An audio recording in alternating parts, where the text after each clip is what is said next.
हाँ जी सर, हमारे पास सवाल में ये कहा गया है हमारे पास एक ऑब्जेक्ट है of moment of inertia I और उसको हम लोग बेसिकली एक ऐसे सरफेस से नीचे गिरा रहे हैं। वो सरफेस बेसिकली आपका क्या है, तो सफिशिएंटली तो रफ इनफ है और उसका कोफिशिएंट ऑफ फ्रिक्शन है म्यू, ठीक है। और वो लेंथ है एल, एंगल है थीटा और हाइट है एच, राइट। और वी बराबर जीरो, ओमेगा बराबर जीरो। तो रेस्ट से हम लोगों ने गिराना स्टार्ट किया है, right sir, is it true.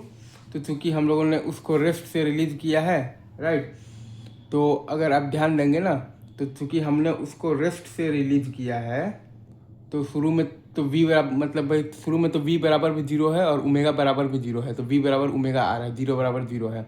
तो अब बस खाली स्टैटिक फ्रिक्शनल फोर्स अपने वैल्यू को अपने आप को ऐसे एडजस्ट करेगा ताकि A equal to alpha R भी आ जाए और वी इक्वल टू ओमेगा, तो प्योर रोलिंग मेंटेन रहे। अब बस ये है कि स्टैटिक फ्रिक्शनल फोर्स अपने आप को ऐसे एडजस्ट करेगा ताकि A equal to alpha R भी हो जाए और वी इक्वल टू ओमेगा, तो प्योर रोलिंग मेंटेन रहे। अब बस ऐसे है कि स्टैटिक फ्रिक्शनल फोर्स अपने आप को ऐसे एडजस्ट करेगा ताकि A equal to alpha R भी हो जाए और V equal to omega, pure rolling maintain रहे। तो स्टैटिक फ्रिक्शनल फोर्स का हम लोगों ने बेसिकली अपवर्ड डायरेक्शन में मतलब लिया है डायरेक्शन, ठीक है। मेन कॉन्सेप्ट ये होता है कि स्टैटिक फ्रिक्शनल फोर्स का आप कोई भी एक रैंडम डायरेक्शन मान लीजिए, ठीक है सर, और फिर आप स्टैटिक फ्रिक्शनल फोर्स का वैल्यू निकाल लीजिए। अगर वो वैल्यू आ गया है पॉजिटिव, मतलब कि हमने जो माना था वो सही है, और अगर वो वैल्यू आ गया है निगेटिव, मतलब कि हमने जो माना था वो गलत है, असल में डायरेक्शन उसका उल्टा है। तो यहाँ पर हमने बेसिकली स्टैटिक फ्रिक्शनल फोर्स का डायरेक्शन मान लिया है अपवर्ड डायरेक्शन में।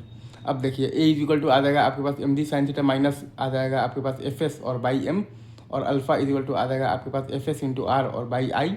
तो लगा देंगे a is equal to alpha, तो m g sine theta minus F s और by m is equal to आ जाएगा आपके पास एफ आर और बाई आई इंटू आर। तो वहाँ से आपके पास एफ एस का वैल्यू आ जाएगा m g sine theta by one plus m are square by I.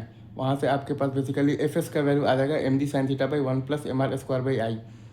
और फिर आप निकालिएगा तो ए का वैल्यू आ जाएगा g sine theta by one plus I by M R square. आप निकालिएगा तो ए का वैल्यू आ जाएगा g sine theta by one plus I by M R square. अब चूंकि सरफेस आपको दे रखा है कि सफिशियंटली रफ इनफ है, मतलब कि f s is less than equal to है आपके पास mu m g cos theta, right sir. तो यहाँ से आपके पास आ जाएगा कि mu is greater than equal to है आपके पास tan theta by one plus m are square by आई।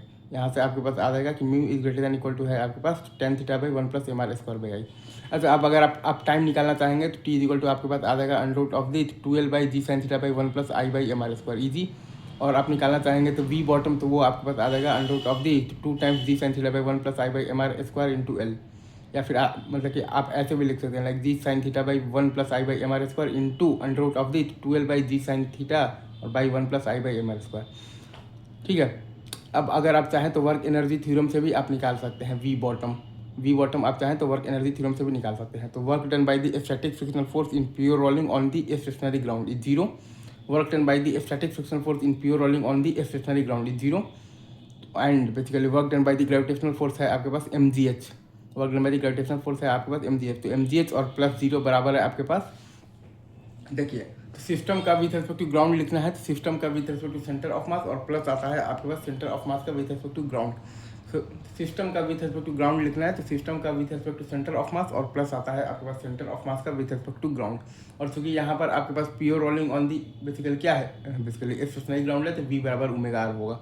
क्योंकि यहाँ पर आपके पास pure rolling on the basically क्या है, तो स्टेशनरी ग्राउंड है तो वी बराबर ओमेगा आर होगा, राइट। और सिस्टम का विथ रिस्पेक्ट टू ग्राउंड आता है सिस्टम का with respect to centre of mass, और प्लस सेंटर ऑफ मास का विथ रिस्पेक्ट टू आता है आपके पास ग्राउंड। तो काइनेटिक एनर्जी तो half I c m into है आपके पास वी बाई आर का होल स्क्वायर, और प्लस है हाफ एम वी स्क्वायर। तो ये आपके पास आ जाएगा half into I c m और प्लस आ जाएगा आपके पास एम आर स्क्वायर, ठीक है सर।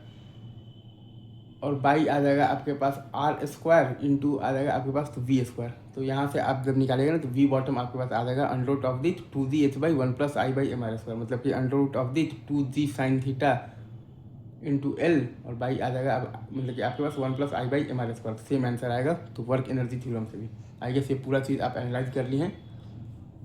इन्जॉय कीजिए और हर चीज़ को समझिए, ना आए तो कमेंट सेक्शन में डाउट पूछिए। चलिए sir, thank you very much, love you guys.